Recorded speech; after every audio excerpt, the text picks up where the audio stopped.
আসসালামু আলাইকুম, কেমন আছেন সবাই? সবাইকে রমাদান মোবারক।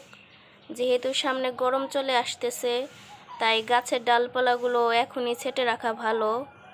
এই তো আমি ট্রপিক্যাল সেই লাল জবাটার কতগুলা ডাল আমি ছেটে আনছি। এর আগেও কতগুলা ছেটে দিছিলাম, অন্য জায়গায় লাগাইছি, কিন্তু সেগুলো মারা গেছে, তাই এগুলোকে পানিতে রাখছি। আর এগুলো আগেই রাখছিলাম, এখান থেকেও তো ছোট ছোট কুশি বের হচ্ছে।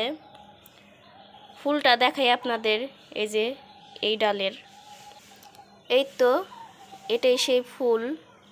এই যে এই ফুলটা এই ডালে ছিল, ডাল কাটছি বলে এই ফুলটা তখন আর কি ছিঁড়ে পড়ে গেছে। এই ফুলটা কিন্তু আরও বড় হয়, একদম হাতের তালুটাই যে এইভাবে মানে ভরে যায় আর কি, তালুটা দেখা যায় না, এত বড় হয়। আর এইখানে কতগুলো গন্ধরাজের ডাল আমি পানিতে রাখছিলাম, খেয়াল করে দেখেন, ওই তো সাদা সাদা শিকড় বের হচ্ছে। এইখানেও আছে কতগুলো।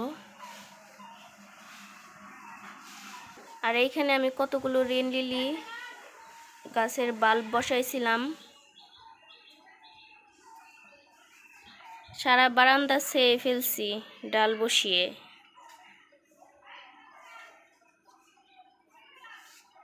এটা হচ্ছে ইনসি প্ল্যান্ট, দেখতে তো খুবই সুন্দর, ছাদেও আছে আর বারান্দাতেও রাখছি কিছুটা। আর এখানে একটা পাতাবাহার আছে, এটাতে এখনো শিকড় গজায় নাই, তবে গজাবে খুব তাড়াতাড়ি।